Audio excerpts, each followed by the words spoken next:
17వ వచనాన్ని గనుక మనం చదివినట్లయితే, యిర్మీయా గ్రంథం 30వ అధ్యాయం 17వ వచనము తీసినట్లయితే మనం అందరం కలిసి చదువుదాం. యిర్మీయా గ్రంథం 30వ అధ్యాయము 17వ వచనంలో భక్తుడైనటువంటి యిర్మీయాతో ప్రభు అయినటువంటి యెహోవా చెప్తున్నటువంటి మాటలను మనము 30వ అధ్యాయం మొత్తటిని కూడా మనం చూస్తూ ఉంటాం. కానీ 17వ వచనానికి వచ్చేసరికి ఇశ్రాయేలు వారితో, యూదా వారితో ప్రభువు మాట్లాడుతున్నటువంటి ఒక మాటను 17వ వచనంలో మనం చూస్తాం. అందరం కలిసి చదువుదాం. వారు ఎవరును సియోననియు నిలివేయబడినదనియు నీకు పేరు పెట్టుచున్నారు. అయితే నేను నీకు ఆరోగ్యం కలుగజేసేదను, నీ గాయములను మాన్పెదను. ఇదే యెహోవా వాక్కు. ఆమేన్. ఇక్కడ ప్రభు అయినటువంటి యెహోవా ఇశ్రాయేలు ప్రజలతో, యూదా ప్రజలతో ప్రవక్త అయినటువంటి యిర్మీయా ద్వారా మాట్లాడుతున్నటువంటి మాట ఇది. ప్రవక్త అయినటువంటి యిర్మీయా ద్వారా మాట్లాడుతున్నటువంటి మాట. అప్పటికి ఇశ్రాయేలు ప్రజలు, యూదా ప్రజలు బబులోను చెరలో ఉన్నారు. అయితే వారి స్థితి దీన స్థితిలో ఉంది. అయితే ప్రభువు వారితో మాట్లాడుతున్నటువంటి విషయాల్లో వారిని బలపరుస్తూ, వారిని ఆదరిస్తూ, వారిని ధైర్యపరుస్తూ ప్రభు చెప్తున్నటువంటి మాటలలో చివరి మాట ఏంటి అని అంటే, అయితే నేను నీకు ఆరోగ్యము కలుగజేసేదను, నీ గాయములను మాన్పెదను. ఇదే యెహోవా వాక్కు అని మాట్లాడుతా ఉన్నాడు. దేవుడు ఇశ్రాయేలు జనాంగానికి, యూదా వారికి దేవుడు ఇస్తున్నటువంటి ఒక వాగ్దానం ఏంటంటే, ఇదిగో నేను నీకు ఆరోగ్యమును కలగజేస్తాను, రెండోది నేను నీ గాయములను మాన్పుతాను అని దేవుడు వాగ్దానం చేస్తా ఉన్నాడు. ఒక్క మాటలో చెప్పాలి అని అంటే, మన దేవుడు ఏమై ఉన్నాడు అని అంటే, ఆయన సమస్త రోగములపై, గాయములపై అధికారము, ఆధిపత్యము కలిగి ఉన్నటువంటి దేవుడై ఉన్నాడు. ఆయనకు పెట్టబడినటువంటి అనేక నామములలో ఒక నామము యెహోవా రాఫా అను నామం. యెహోవా రాఫా అనగా ఇదిగో స్వస్థపరచు దేవుడు కదా. మన ప్రభు ఎలాంటి వాడు అని అంటే స్వస్థపరిచే దేవుడు. అంటే ప్రతి వారి గాయములను కట్టే దేవుడు, ప్రతి ఒక్కరి వ్యాధులలో నుండి ఇదిగో దేవుడు ఆరోగ్యంనిచ్చే ఆరోగ్య ప్రదాతగా మనం ఆరాధిస్తున్నటువంటి దేవుడు ఉన్నాడు. ఈ రోజు మన వాక్య సందేశం ఏంటి అని అంటే, ఇదిగో కుష్ఠరోగి జీవితాన్ని గురించి మనం ఆలోచన చేసి, అతని జీవితాన్ని ప్రభు ఏ విధంగా మలిచాడు, అతని జీవితంలో దేవుడు చేసినటువంటి ఒక అద్భుతమైనటువంటి విషయాలు ఏంటో మనం ఒక ప్యాసేజీని చదువుకొని మనం ముందుకు వెళ్ళడానికి ప్రయత్నం చేద్దాం. దేవుడు కార్యాలు చేయాలి అని అంటే ఆయన ఏ విధముగానైనా కూడా కార్యాలు చేయడానికి సామర్థ్యం కలిగినటువంటి దేవుడు. మార్కు సువార్త 1వ అధ్యాయము 40 నుండి 45 వచనం, 5 వచనాలు చదవగలిగినట్లయితే మనకు ఈ సందర్భం అంతట్లో యేసు ప్రభు వారు శరీరధారిగా భూమి మీద నివసించినటువంటి దినాలలో ఆయన అనేకమైనటువంటి వారిని బాగు చేశాడు, రోగులను స్వస్థపరిచాడు, దయ్యములను వెళ్ళగొట్టాడు. అయితే ప్రభువుకు తరసగా ఎదురుపడినటువంటి వారిలో ఒకరు ఎవరు అని అంటే కుష్ఠరోగి. ఆయన గురించి మార్కు సువార్త 1వ అధ్యాయము 40వ వచనం నుండి 45 వచనాలు కనుక మనం చదివితే, ఎవరైనా ఒక స్పష్టంగా బిగ్గరగా చదివితే మనము ముందుకు వెళ్దాం. వాక్యం సంధిస్తా ఉంది, ఒక వ్యక్తి, ఆ వ్యక్తికి ఉన్నటువంటి రోగం ఏంటంటే కుష్ఠరోగం. ఏ రోగం ఉందట ఆయనకి? చెప్పాలి, ఏ రోగం ఉందట ఆయనకి? కుష్ఠరోగం. కుష్ఠరోగం చేత ఆయన బాధపడతా ఉన్నాడు. కుష్ఠరోగం చేత ఆయన బాధపడతా ఉన్నాడు. రోగం ఉంటే ఏ ఒక్క వ్యక్తి కూడా సంతోషంగా ఉండలేడు కదా. ఉండగలరా?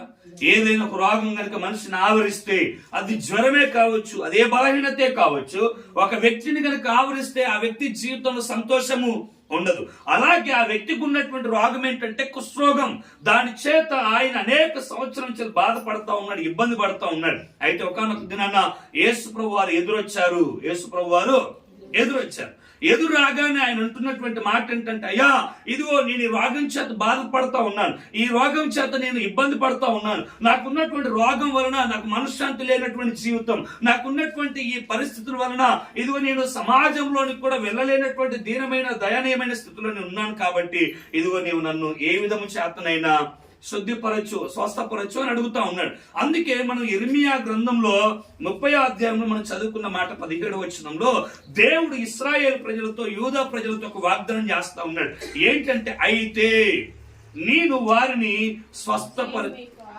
నేను మీకు ఆరోగ్యము కలగజేసేదను, మీ గాయములను మాన్పెదను. అంటే దేవుడి యొక్క వాగ్దానం ఏంటి అని అంటే, నేను మీకు ఆరోగ్యమును కలగజేస్తాను. ఎవరికి ఆరోగ్యం కావాలి? ఆరోగ్యం ఎవరికి కావాలి చెప్పాలి. ఎవరికి కావాలి ఆరోగ్యం? అనారోగ్యంతో ఉన్నటువంటి వారికి. అనారోగ్యంతో ఉన్నటువంటి వ్యక్తికి కావలసింది ఏంటి అని అంటే ఆరోగ్యం. చెప్దామా ఏంటంట? ఎవరికి కావాలి ఆరోగ్యం? అనారోగ్యం చేత ఉన్నటువంటి వ్యక్తి జీవితంలో ఆరోగ్యం కావాలి. అయితే ప్రతి ఒక్కరం కూడా మనం బాహ్య సంబంధమైన దేహాన్ని ధరించుకొని ఉన్నాం కాబట్టి ఈ శరీరానికి ఖచ్చితంగా కొన్ని సార్లు బలహీనపరచబడి ఉంటాం కాబట్టి వాక్యం సంధిస్తుంది. దేవుడు అంటా ఉన్నాడు, నేను నీకు ఆరోగ్యాన్ని కలగజేస్తాను, రెండోది నీ గాయములను నేను మాన్పెదను. అదే వరుసలో కుష్ఠరోగి యేసయ్య దగ్గరకు వచ్చాడు. వాగ్దానం చేసినటువంటి దేవుడు ఎప్పుడు కూడా తన వాగ్దానాన్ని ఏ సందర్భంలో కూడా విడిచే దేవుడు కాదు. అన్న విధంగానే ఆయన ఎదుకు వచ్చినటువంటి వ్యక్తిని ఆరోగ్యం ఇచ్చాడు. అతని కుష్ఠరోగంకు ఉన్నటువంటి గాయములను కూడా మాన్పివేశాడు అని ఈ వాక్యం సెలవిస్తా ఉంది. హల్లెలూయా, హల్లెలూయా. అయితే ఈ కుష్ఠరోగంలో ఉన్నటువంటి వ్యక్తిని కనుక మనం ఆలోచన చేస్తే అతని జీవితంలో నుండి 7 అనుభవాలను మనం నేర్చుకుందాం. ఎన్ని అనుభవాలు? 7 అనుభవాలు. త్వరగా మనం చెప్పుకుందాం ఒకసారి. ఆనాడు కుష్ఠరోగంతో ఒక వ్యక్తి కనుక బాధపడితే, కుష్ఠరోగం ఒక వ్యక్తి జీవితాన్ని కనుక తాకితే, కుష్ఠరోగం చేత ఒక వ్యక్తి ఇబ్బంది పడితే, ఇదిగో అతని జీవిత స్థితిగతులు ఎలా ఉంటాయి, ప్రభువుకు ఎదురుపడినప్పుడు అతని జీవితాన్ని ప్రభు ఎలా మార్చాడు అన్న విషయాలను కనుక మనం ధ్యానం చేస్తే లేవియాకాండం 13వ అధ్యాయం 46వ వచనాన్ని చదువుదాం ఒకసారి. మొట్టమొదటి అనుభవం లేవియాకాండం 13వ అధ్యాయం 46వ వచనాన్ని చదువుదాం ఒకసారి. లేవియాకాండం 13వ అధ్యాయం 13వ అధ్యాయం 46వ వచనం. ఆ పొడ వానికి కలిగిన దినములన్నీయు వాడు అపవిత్రుడయుండును వాడు అపవిత్రుడు గనుక ప్రత్యేకముగానే నివసింపవలను వారి నివాసము పాలెమునకు వెలుపల ఉండవలను అని వాక్యం సెలవిస్తా ఉంది. మొట్టమొదటిది కుష్ఠరోగం చేత ఉన్నటువంటి వ్యక్తిని గురించి కూడా మనం ఆలోచన చేస్తే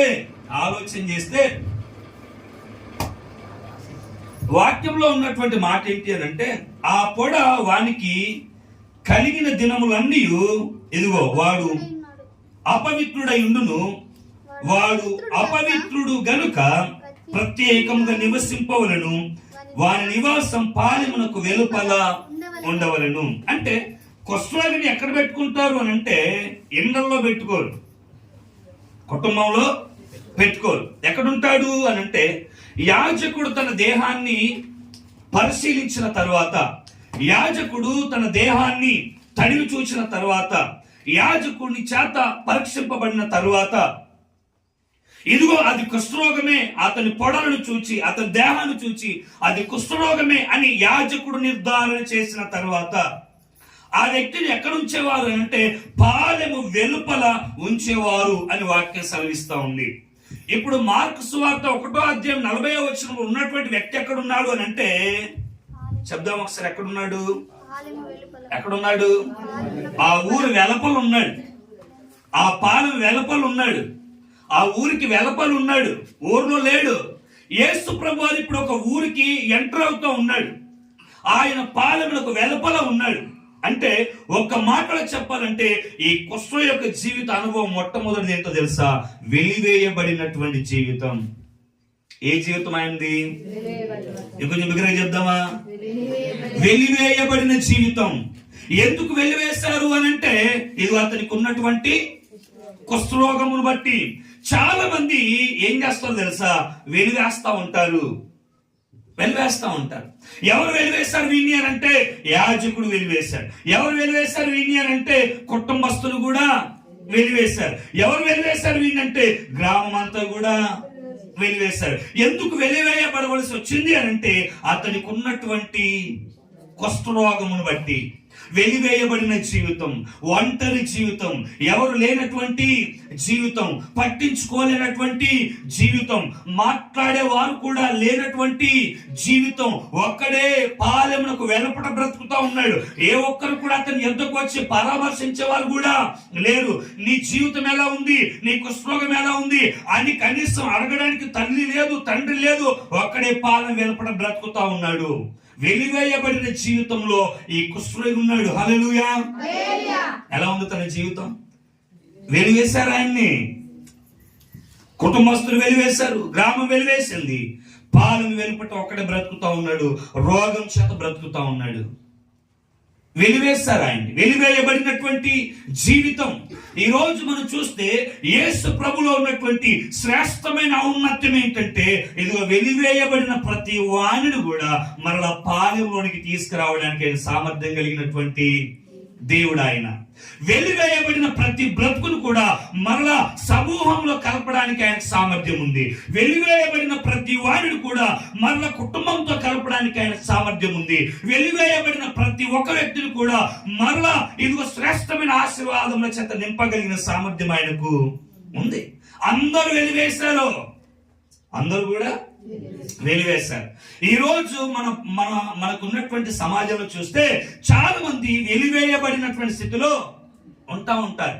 అది రోగం వలన కావచ్చు, వారు చేసినటువంటి పొరపాట్ల వలన కావచ్చు, వారు చేసినటువంటి పనుల వలన కావచ్చు. చాలా మంది ఏం చేస్తారంటే వెలివేస్తారు.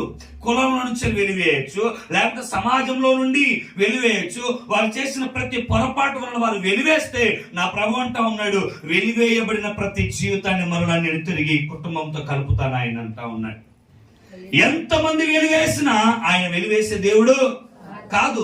ఎందుకు వెలివేశారు అని అంటే, అతనికి ఉన్నటువంటి కుష్ఠరోగం వలన. ఎందుకు వెలివేయబడ్డాడు అని అంటే, అతనికి కలిగినటువంటి వ్యాధి వలన. ఎవరైనా కుష్ఠరోగంతో ఉన్నవాడిని ఇంట్లో పెట్టుకుంటారా అని అంటే, ఆనాటి దినాల్లో పెట్టుకునేవారు కాదు. వెలివేయబడినటువంటి అనుభవాలు, వెలివేయబడినటువంటి జీవితాలు. ఈ సమాజం ఈ స్థితిగతులు ఎలా ఉంటాయి అని అంటే, ఈ ఒక వ్యక్తినే వెలివేయడం కాదు కానీ, యోహాను సువార్త 9వ అధ్యాయం 34వ వచనంలో ఒక వ్యక్తిని కనుక మనం ఆలోచన చేద్దాం. యోహాను సువార్త 9వ అధ్యాయం 34వ వచనం చదువుదామా త్వరగా. యోహాను సువార్త 9వ అధ్యాయం 34వ వచనం త్వరగా చదవాలి. 9:34. అందుకు వారు, నీవు కేవలం పాపివై పుట్టిన వాడవు, నీవు మాకు బోధింపవచ్చితివా అని వానితో చెప్పి వాని వెలివేసిరి. 35వ వచనం.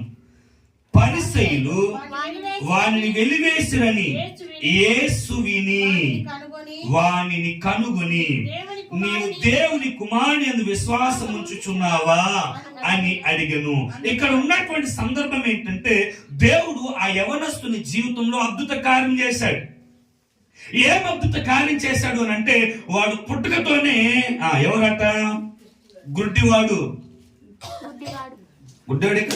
గుడ్డివాడు, అవును కదా, గుడ్డివాడు. దేవుడు ఏం చేశాడు అని అంటే, వెళ్ళి అతన్ని బాగు చేశాడు. అతనికి ఉన్నటువంటి గుడ్డితనాన్ని దేవుడు తొలగించాడు.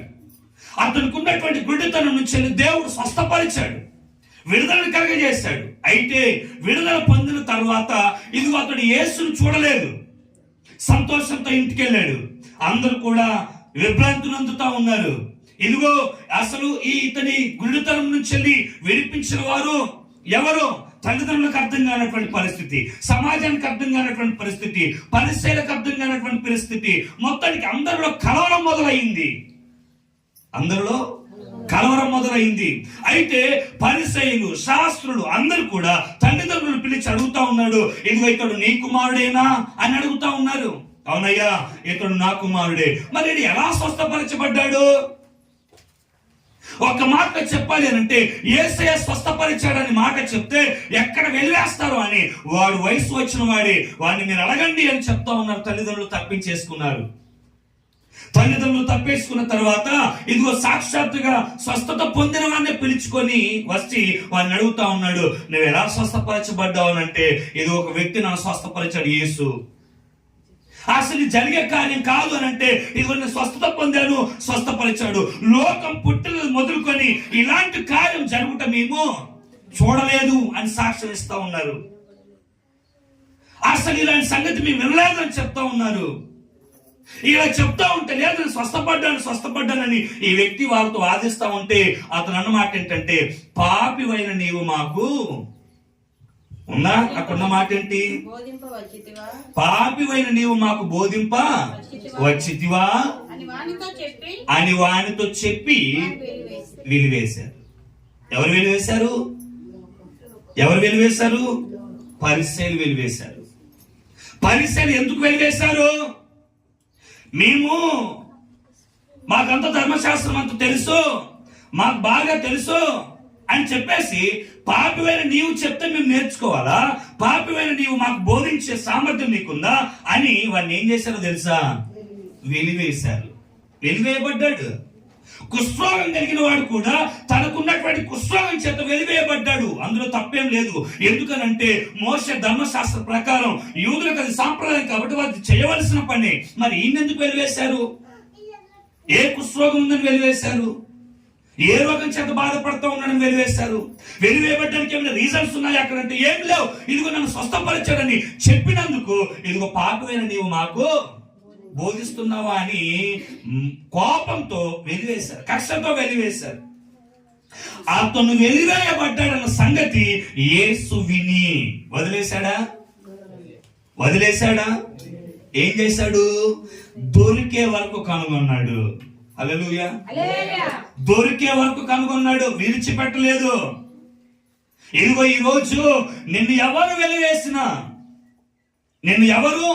వెలివేసినా ఇదిగో నిన్ను కనుగొనే వ్యక్తి ఒకరున్నారు, నిన్ను చేరదీసే ఒక వ్యక్తి ఒకరున్నారు, నిన్ను ధైర్యపరిచే వ్యక్తి ఒకరున్నారు, ఇదిగో నీ అక్కలను తీర్చే వ్యక్తి ఒకరున్నారు, నిన్ను బాగు చేసే వ్యక్తి ఒకరున్నారు, నిన్ను ఆదరించే వ్యక్తి ఒకరున్నారు, ఇదిగో నీ క్షేమం ఆలోచించే వ్యక్తి ఒకరున్నారు. ఆయన్ని మనం ఆరాధిస్తున్నటువంటి ప్రభు అయినటువంటి యేసు క్రీస్తు వారు. హల్లెలూయా. అందరూ వెలివేశారు. వెలివేసినప్పుడు తల్లిదండ్రులు కూడా వచ్చి నా కొడుకు చేసిన తప్పేంటి అని అడగలేదు. అడిగారా? అడిగితే వాళ్ళను కూడా వెలివేస్తారు. భయంతో కడుపు కూడా వెలివేసిన బిడ్డను ఇదిగో ఎందుకు వెలివేశారని నోరు తెరవనటువంటి పరిస్థితుల్లో ఇదిగో మనం ఆరాధిస్తున్న ప్రభు ఉన్నాడు, చూసాడా? ఆయన ఏం చేస్తా ఉన్నాడంటే వెలివేయబడిన వారిని కనుగొనడం మొదలు పెడతా ఉన్నాడు. హల్లెలూయా. ఏం చేస్తా ఉన్నాడు? వెలివేయబడిన వారిని కనుగొనడం మొదలు పెడతా ఉన్నాడు.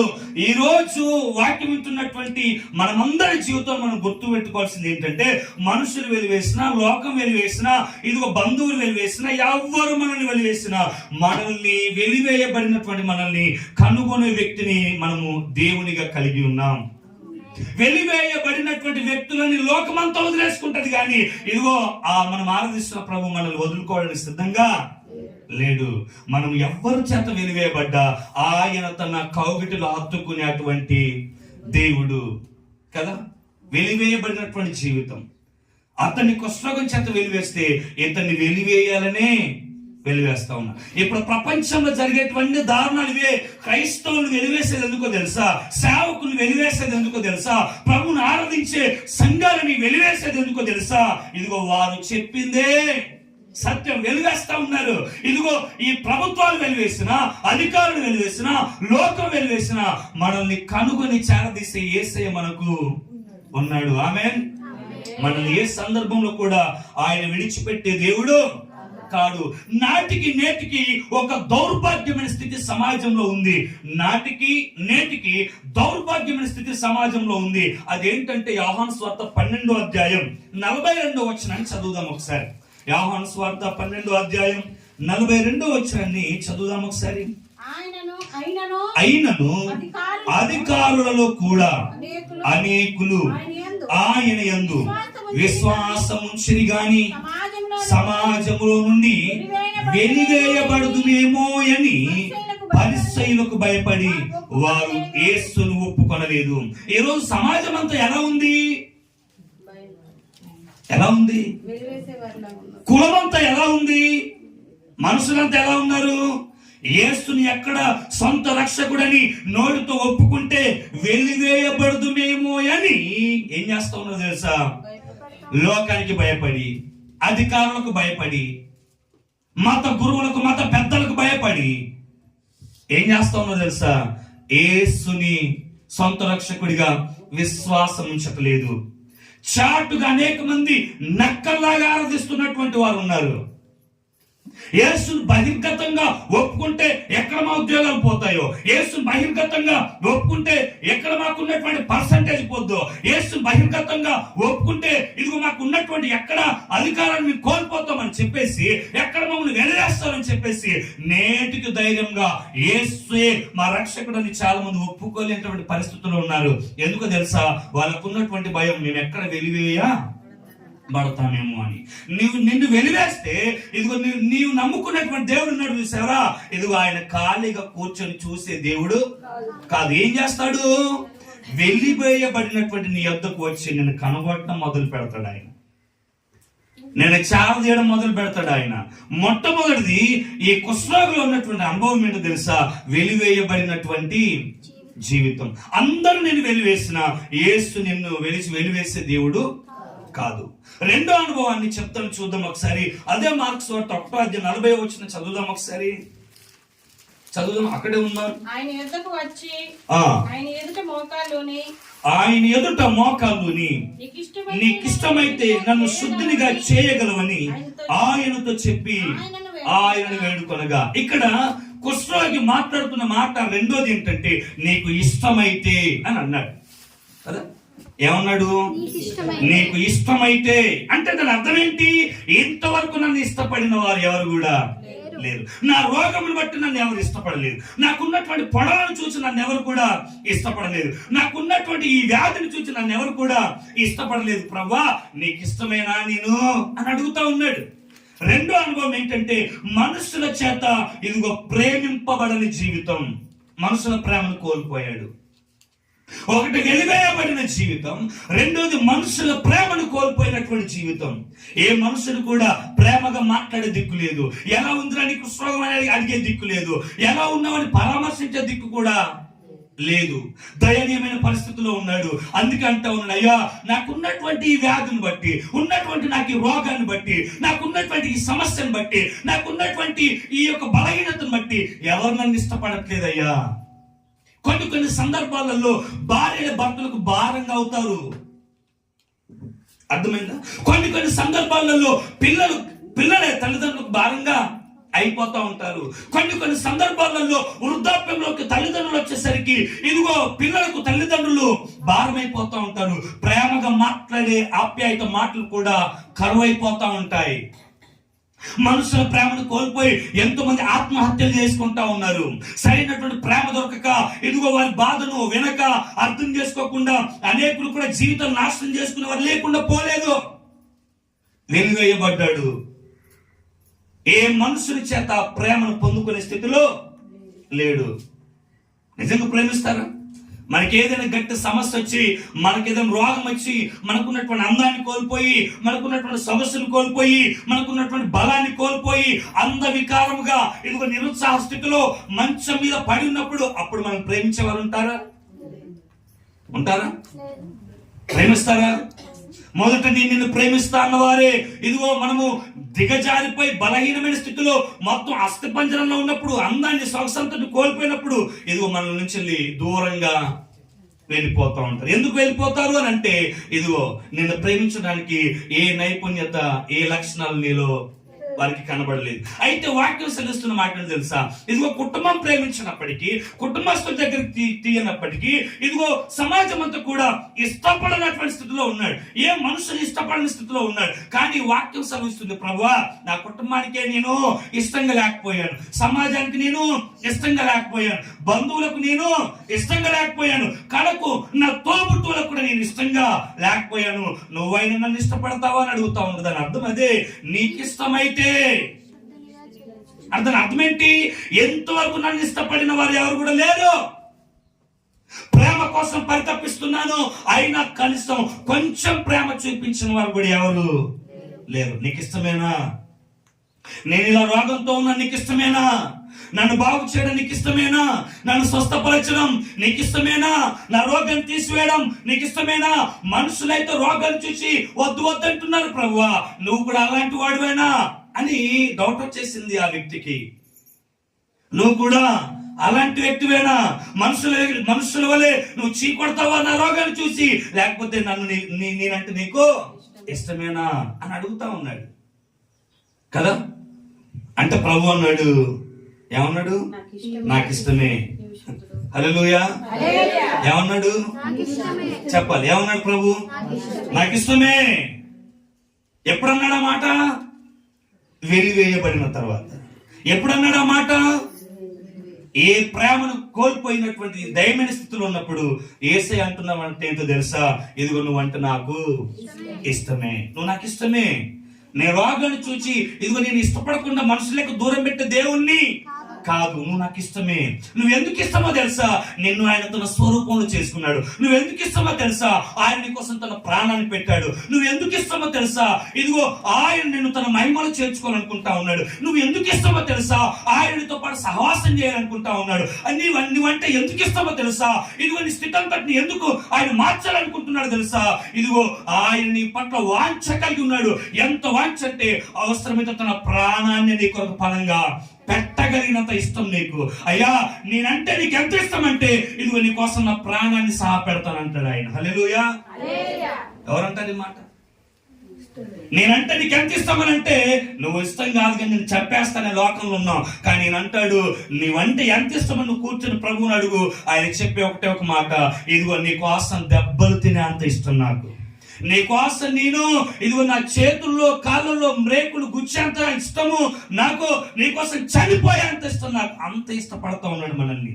మన బలహీనతను చూచి, మన వ్యాధులను చూచి, మనకున్నటువంటి దౌర్భాగ్యమైన స్థితిని చూచి మనుషులు విడిచిపెడతారేమో, బంధువులు విడిచిపెడతారేమో, అయిన వారు విడిచిపెడతారేమో, అయిష్టంగా చూస్తారేమో, కానీ నీవు నేను ఆరాధిస్తున్నటువంటి దేవుడు మనం ఏ స్థితిలో ఉన్నా ఆయన ప్రేమ ఒకలానే ఉంటది. హల్లెలూయా. అందుకే ఆయన ప్రేమకు పెట్టబడిన ఒక పేరేంటంటే అగాపే లేవు. అది శాశ్వతమైన ప్రేమ. అందుకే ఇర్మియా గ్రంథం అంటాడు, నేను శాశ్వతమైన ప్రేమతో నిన్ను ప్రేమిస్తున్నాను, విడువక నీ యెడల నా కృపను చూపుచున్నాను. శాశ్వతమైన ప్రేమ, మారే ప్రేమ కాదు. పరిస్థితులను బట్టి మారే ప్రేమ కాదు. ఇదిగో ఇబ్బందులను బట్టి మారే ప్రేమ కాదు. నువ్వు రోగంతో ఉన్నావని మారే ప్రేమ కాదు. నువ్వు బలహీనంగా ఉన్నావని మారే ప్రేమ కాదు. నువ్వు మాట వినట్లేదని మారే ప్రేమ ఆయనది కానే కాదు. అందుకే కీర్తనకారుడు కూడా 51వ కీర్తన 17వ వచనంలో దావీదు గారు గుర్తెరిగి అంటున్నాడు. చూద్దాం ఒకసారి. 51వ కీర్తన 17వ వచనం. దహన బలి నీకు ఇష్టమైనది కాదు, విరిగిన మనసే దేవునికి ఇష్టమైన బలులు.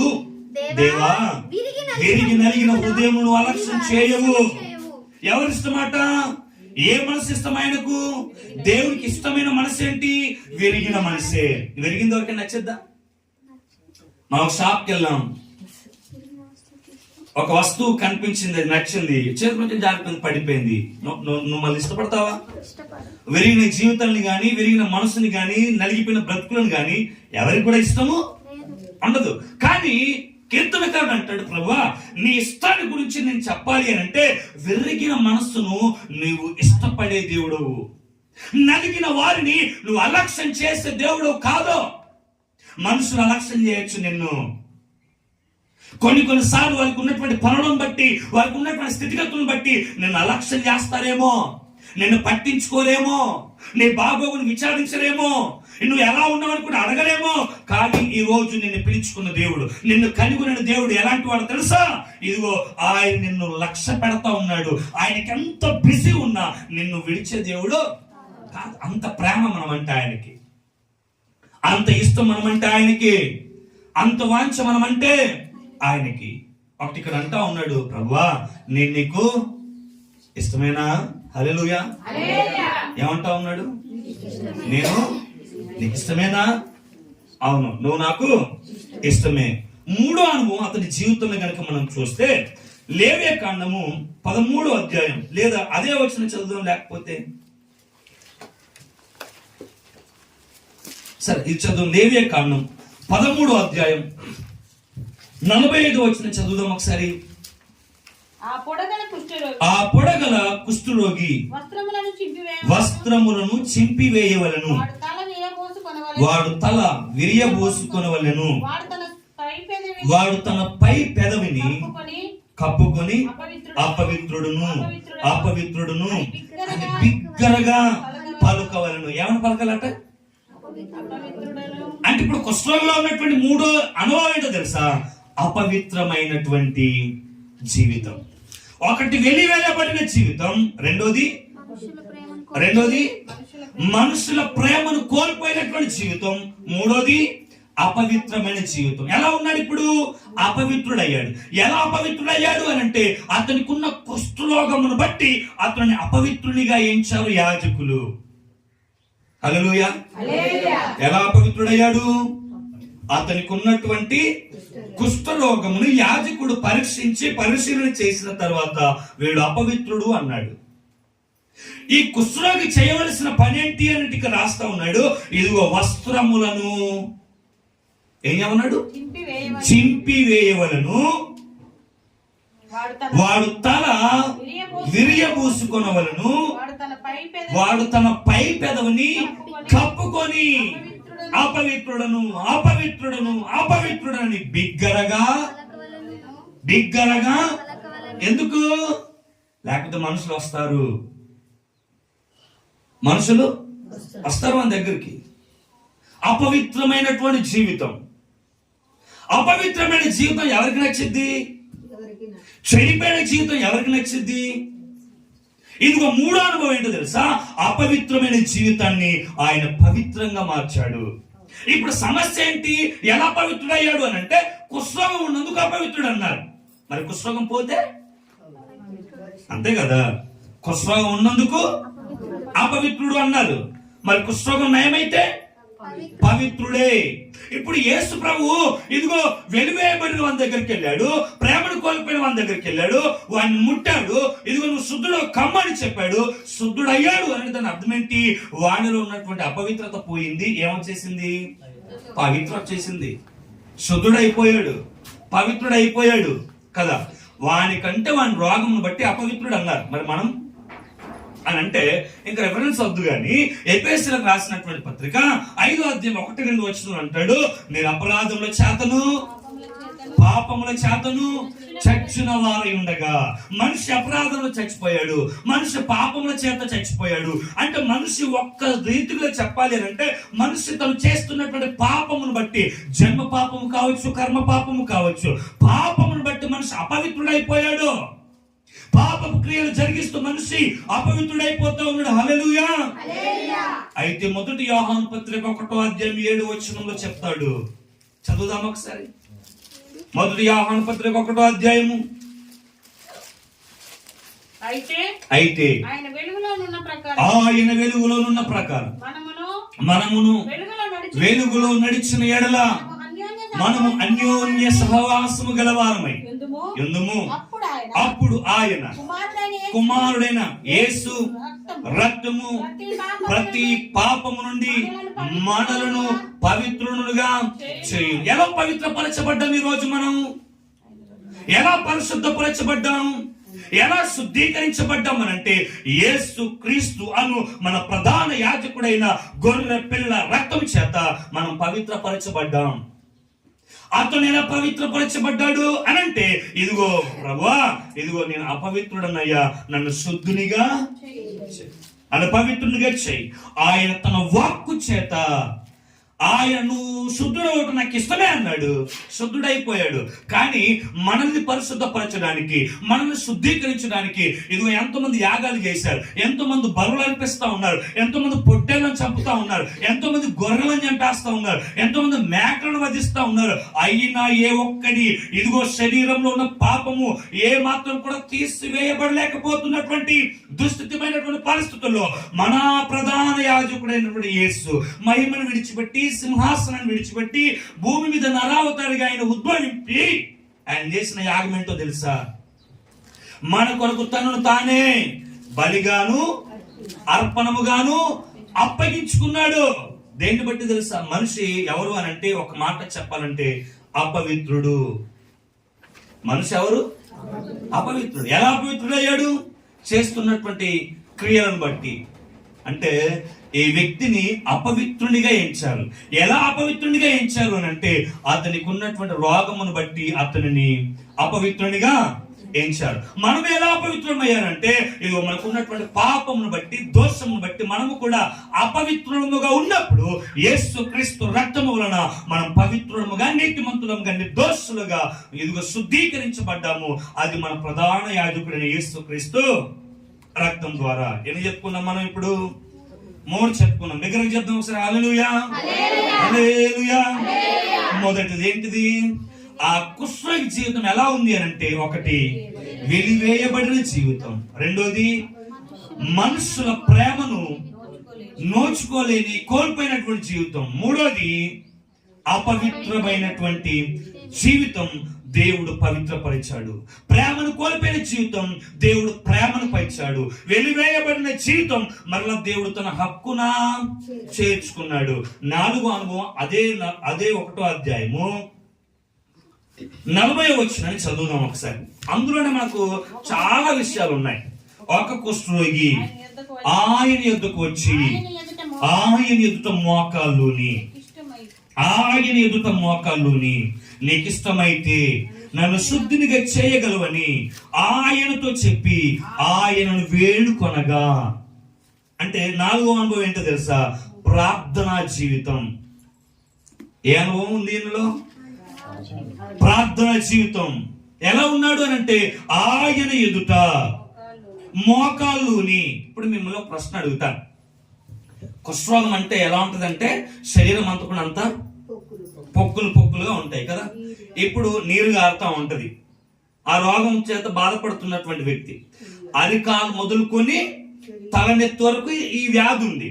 అంటే మోకాళ్ళలో కూడా ఏముంది చెప్పాలి? మోకాళ్ళలో కూడా ఏముంది? కుష్ఠరోగం ఉంది. అనగా కురుపులు ఉన్నాయి, రసగారుతా ఉంది. ఇప్పుడు నేను అంటాను, అంత కురుపులు పెట్టుకుని ఎలా మోకరించాడు? అంత కురుపులు పెట్టుకుని ఎలా మోకరించాడు? నిలబడలేదు అక్కడ. ఆయన నిలబడ్డాడు. ఏముంది అక్కడ? ఆయన యొద్దకు వచ్చి ఏం చేశాడు? ఆయన ఎదుట మోకాళ్ళు ఉన్నప్పుడు కురుపులు నొప్పి పెట్టలేదా? మోకాళ్ళు ఉన్నప్పుడు దేహం అంతా బాధ అనిపించలేదా? మోకాళ్ళు ఉన్నప్పుడు అసలు వాడు మోకాళ్ళు వేయలేనటువంటి పరిస్థితుల్లో ఉన్నాడు. మోకాళ్ళు వేయడానికి కూడా శరీరం సహకరించదు. మోకాళ్ళు వేయడానికి తన గాయాలు అడ్డొస్తాయి. మోకాళ్ళు వేయడానికి గాయంలో నుంచి కారుతున్నటువంటి ఆ స్రావం ద్వారా విపరీతమైన నొప్పి, బాధ ఉంటది. అయినను ఆయన యొద్దకు వచ్చి మోకాళ్ళుని, హల్లెలూయా, ఆయనను వేడుకుంటా ఉన్నాడు. ఎంతమంది మోకాళ్ళుని ప్రార్థన చేస్తా ఉన్నాం మనం? ఇతను చెప్తా ఉన్నాడు ఏంటో తెలుసా? నా మోకాళ్ళలో గాయాలైనా నేను ఆయన ఎదుట మోకాళ్ళు వేయకుండా ఉండలేకపోయాను. మరి మన మోకాళ్ళ పరిస్థితి ఏంటి? కొంచెం నొప్పి రాగానే మోకాళ్ళు వేయలేని సతికిల పడిపోతాం. మోకాలు ఆయన ఎదుట వేసి ఆయన ఎదుట వేడుకుంటే ఆయన చేసే తక్షణ కార్యం ఏంటో తెలుసా? వారి రోగముల నుండి దేవుడు వేడిపించాడు. మనం బలహీనమైపోతా ఉంటాం, శరీరరీత్యా బలహీనలు వస్తాయి. అప్పుడు మనం చేయవలసిన పని ఏంటో తెలుసా? ఆయన ఎదుట, శబ్దం దగ్గరగా, ఆయన ఎదుట మోకాళ్ళుని. ఏం చేయాలట? చెప్పాలి. ఏం చేయాలి? ఈ మాట అందరూ చెప్పాలి. ఏం చేయాలి? ఆయన ఎదుట మోకాళ్ళుని. ఎవరి ఎదుట? దేవుని ఎదుట, మనుషుల ఎదుట కాదు. నువ్వు ఎంత బలహీన స్థితిలో ఉన్నా, నీ శరీరం ఎంత సహకరించకపోయినా, నువ్వు ఎంత ఓపిక లేకపోయినా, ఎదుగు ఆయన ఎదుట మోకాళ్ళుని నువ్వు చేయవలసిన పని తెలుసా? కుష్ఠరోగి మనకు నేర్పుతా ఉన్నాడు. నేను వేడుకున్నాను, నా మోకాలు సహకరించు, అయినా నేను మోకాళ్ళు వేశాను. నేను వేడుకుంటా ఉన్నాను, అయ్యా నువ్వు నన్ను శుద్ధినిగా చేయి. అయ్యా నా రోగం నుంచి వెళ్ళి నాకు విడుదల దయచేయి. అయ్యా నాకున్న ఈ వ్యాధి నుంచి వెళ్ళి నువ్వు విడుదల దయచేయి. అయ్యా నీకు నా కునుపుల నుంచి వెళ్ళి నా గాయములను నువ్వు మాన్పు అని ఏడుస్తా ఉన్నాడు. బిగ్గరగా కేకలు వేస్తా ఉన్నాడు. బిగ్గరగా అడుగుతా ఉన్నాడు. ఎంతమంది అడుగుతారు? అర్థమైందా? ఏం చేయాలి మనం? హిజ్కియా ఉన్నాడు. ఎంతమంది తెలుసు? మన అందరికి కూడా తెలుసు. యెషయా ప్రవక్త వచ్చి హిజ్కియా నువ్వు మరణము అవుతా ఉన్నావు అని చెప్పగానే హిజ్కియా ఏం చేశాడు? గోడ తట్టు మోకాళ్ళు వేసి. ఎందుకు వేశాడు మోకాళ్ళు వేసిన పనేంటి?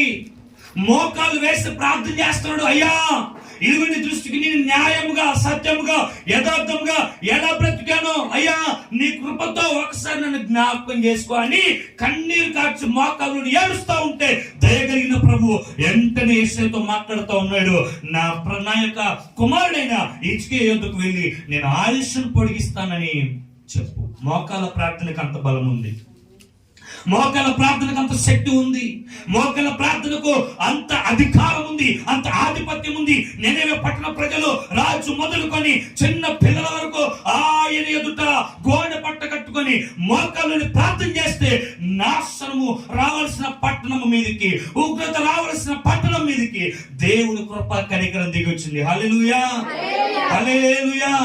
అంటే మోకాళ్ళ ప్రార్థనకు అంత శక్తి ఉంది. ఎన్నో అనుభవం ఇది? 4వ అనుభవం. చెప్తాం. మొదటిది ఏంటి? వెలివేయబడిన వ్యక్తిగా ఉన్నాడు, యేసయ్య హత్తుకున్నాడు. రెండోది ప్రేమను కోల్పోయిన వ్యక్తిగా ఉన్నాడు, ఆయన తన ప్రేమను పంచాడు. మూడోది అపవిత్రమైన వ్యక్తిగా ఉన్నాడు, యేసయ్య తన పవిత్రతను ఆయనకి ఇచ్చేశాడు. నాలుగోది ప్రార్థన జీవితం కలిగి ఉన్నాడు, తన బలహీనత అడ్డు రాలేదు, తన బలహీనత అడ్డు రాలేదు. ప్రార్థించాడు, దేవుడు కనికరించాడు, అద్భుతంగా స్వస్థపరిచాడు, అద్భుతంగా స్వస్థపరిచాడు. ఎన్నోది ఇప్పుడు చెప్పాలి? ఎన్నోది ఇప్పుడు? 5వది. మళ్ళీ అదే చెప్పాను. ఎన్నోది ఇప్పుడు? 5వది. చదువుదాం ఒకసారి. అదే మార్క్స్ వార్త 1వ అధ్యాయం 44వ వచనం. తొందరగా చదువుదాం.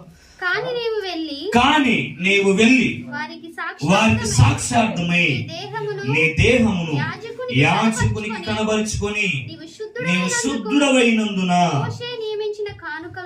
ఇక్కడ ఒక మాట అన్నాడు, నీవు వెళ్ళి. ఏమన్నాడు? నీవు వెళ్ళి వారికి సాక్షార్థమై నీ దేహమును యాజకునికి కనబరుచుకో. 5వ అనుభవం ఏంటో తెలుసా? సాక్షార్థమైన జీవితం, సాక్షార్థమైనటువంటి జీవితం. చెప్తున్న మాట్లాడు తెలుసా? నీవు వెళ్ళు. ఎందుకు వెళ్ళమన్నాడు యాజకుడి దగ్గరికి? చెప్పాలి. ఎందుకు యాజకుడి దగ్గరికి వెళ్ళమన్నాడు? అలా చెప్దాం ఒకసారి. ఇంకొంచెం బిగ్గరగా చెప్దామా? ఇంకొంచెం బిగ్గరగా. ఎందుకు యాజకుడి దగ్గరికి వెళ్ళమన్నాడు?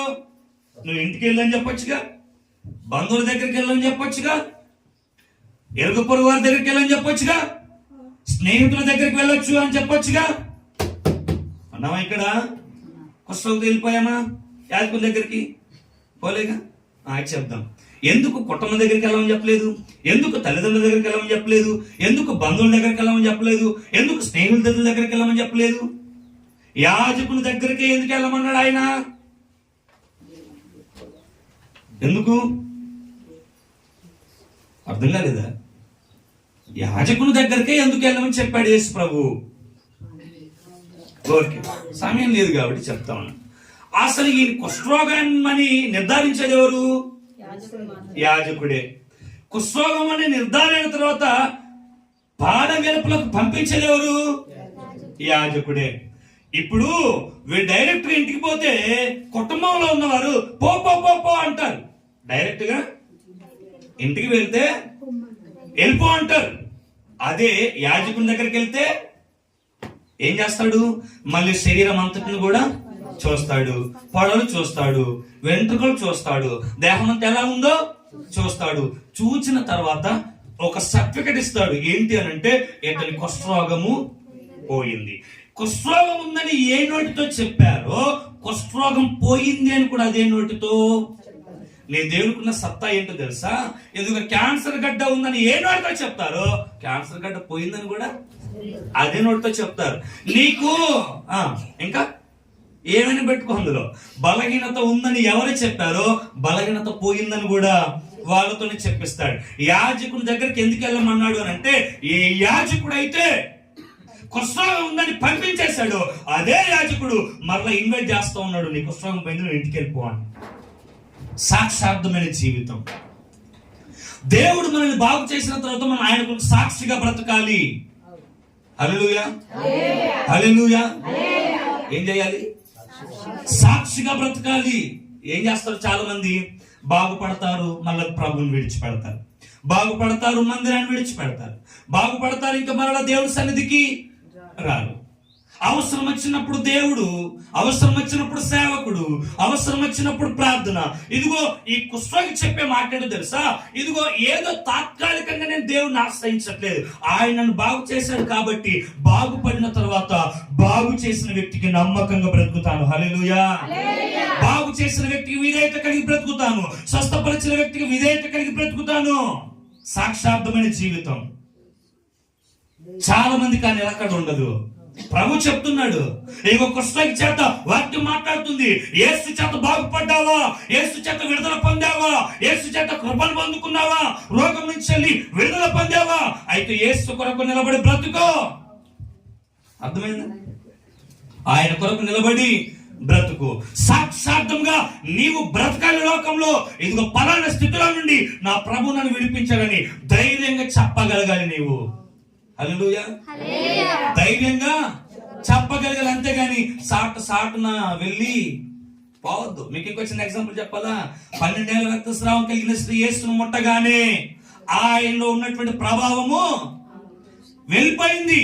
వెళ్ళిపోగానే యేసు ప్రభు అన్నారు, నన్ను ఎవరు ముట్టారు, నన్ను ఎవరు ముట్టారు. సైలెంట్గా వెళ్ళిపోయిందా? నాకైతే స్వస్థత వచ్చింది, నేనైతే బాగుపడ్డాను, నా రక్తదారులు కట్టబడ్డాయి, నేను సైలెంట్ గా గుంపులో నాకెందుకు, ఆయనతో నాకేం పని అని సైలెంట్ గా ఇంటికి వెళ్ళిపోయిందా? లేదు లేదు లేదు. ఆయన ఎదుటికి వచ్చి అంటుంది, నిన్ను ముట్టిన వ్యక్తిని నేనే. ఎంత సమాజంలో చూడ సాక్ష్యం చెప్తా ఉంది. ఇదిగో నిన్ను ముట్టి నిన్ను తాకి స్వస్థపడిన వ్యక్తిని నేనే. ఇలా మనం దేవుని కొరకు సాక్షార్థంగా ఈ లోకంలో బ్రతకాలి. చాలా మంది చెప్పరు. ఇలా చెప్తే ఎక్కడ వెలివేస్తారు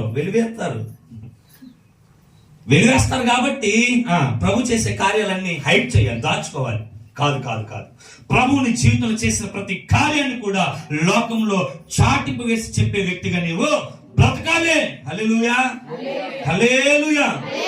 5వ అనుభవం ఏంటి? సాక్షార్థమైనటువంటి జీవితం. ఆ రోజు చూద్దాం ఒకసారి. 44 వచనం మళ్ళీ చదువుదాం. ఒక కుష్ఠరోగి ఆయన యొద్దకు వచ్చి 44 వచనం, కానీ నీవు వెళ్ళి వారికి సాక్షార్థమై నీ దేహమును యాజకునికి కనబరుచుకొని నీవు శుద్ధుడవైనందుకు మోషే నియమించిన కానుకలను సమర్పించుమని వానికి ఖండితముగా ఆజ్ఞాపించి 6వది సమర్పణ జీవితం. హల్లెలూయా. ఏం నేర్పుతా ఉన్నాడు?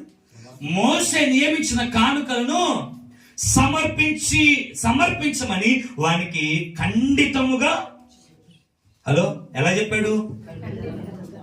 ఇన్ని రోజులు రోగంతో బాధపడ్డావు, నీ దగ్గర పైసలు ఉంటాయి, సైలెంట్ గా ఇంటికి వెళ్ళిపో అన్నాడా? ఒకసారి నాకు చూడండి అందరు. హల్లెలూయా చెప్దాం ఒకసారి. అలా అన్నాడా? పోనీ ఎక్స్క్యూజ్ చేశాడా? ఏం చెప్పాడు? మోషే నియమించిన కానుకలను సమర్పించమని వానికి ఖండితముగా ఆజ్ఞాపించాడు. సమర్పణ జీవితం. యేసు చేత బాగుపడిన తర్వాత ఏం చేయాలి మనము? చెప్పాలి. ఏం చేయాలి? బాగుపడి వైద్యుల దగ్గరికి పోతే ఎన్ని వేలు ఖర్చు అవుతాయి? వైద్యుల దగ్గరికి పోతే ఎన్ని వేలు ఖర్చు అవుతాయి? వైద్యులకేమో 30,000, 40,000, 50,000 ఖర్చు పెడతావు. కానీ బాగు చేసి ముట్టిన యేసయ్యకు ఏమి ఇవ్వగలుగుతా ఉన్నావు? నీవు ఏమిస్తా ఉన్నావు? అందుకే మళ్ళీ వ్యాధులు, అందుకే మళ్ళీ రోగాలు, అందుకే మళ్ళీ సమస్యలు. ప్రభువు మనల్ని ముట్టినప్పుడు, ప్రభు చేత నువ్వు బాగుపడ్డప్పుడు, ప్రభు చేత నువ్వు స్వస్థత పొందినప్పుడు, ప్రభు చేత నువ్వు పరిపూర్ణమైన ఆరోగ్యం వచ్చినప్పుడు, ఇదిగో మనలో ఉండవలసిన ఆరోగ్యం ఏంటో తెలుసా? సమర్పణ జీవితం. సమర్పణ జీవితం. ఒకటి, శరీరాన్ని నువ్వు సమర్పించుకోవాలి అంటాడు కదా రోమీయులకు రాసిన పత్రిక 12:1 సజీవ యాగముగా మీ శరీరములను ఆయనకు సమర్పించుకోండి. అంటే ఒకటి, నిన్ను నీవే సమర్పించుకోవాలి. రెండోది, నీ ఆస్తంతటిలో ప్రభు నీకు చేసిన కార్యాన్ని బట్టి కావచ్చు, ఆరోగ్యాన్ని బట్టి కావచ్చు, నీకు ఇస్తున్న ఆస్తిని బట్టి కావచ్చు, దేవునికి నువ్వు సమర్పణ కలిగి బ్రతకాలి. హల్లెలూయా. ఎన్ని చెప్పుకున్నాము? చెప్పాలి. ఎన్ని చెప్పుకున్నాం? ఒకటి, దగ్గర చెప్పాలి. ఒకటి, వెలివేయబడిన జీవితం. రెండోది, ప్రేమింపబడని జీవితం. మూడోది, అపవిత్రమైన జీవితం. 4వది ప్రార్థనా జీవితం. ప్రార్థన జీవితం. 5వది సాక్షాత్మైన జీవితం. 6వది సమర్పణ జీవితం. 7వది చదువుదాం 45వ వచనం. అయితే వాడు వెళ్ళి దానిని గురించి విస్తారంగా ప్రకటించుటకు. 7వది ప్రకటిస్తున్నటువంటి జీవితం. ప్రకటిస్తున్నటువంటి జీవితం. ఎంత ప్రకటిస్తున్నావు నీ దేవుని గురించి నీవు? ఎక్కడి పాలెము వెలుపడి జీవితం, ఎక్కడ తృణీకరింపబడిన జీవితం, ఎక్కడ అవమానం పొందిన జీవితం, ఎక్కడ హేళన చేయబడిన జీవితం, అసలు ప్రకటించడానికి ఆస్కారం లేని జీవితం. కానీ ఇప్పుడు ఏం చేస్తా ఉన్నాడు తెలుసా? ప్రకటిస్తున్నాడు. హల్లెలూయా. ఏం చేస్తా ఉన్నాడు ఇప్పుడు?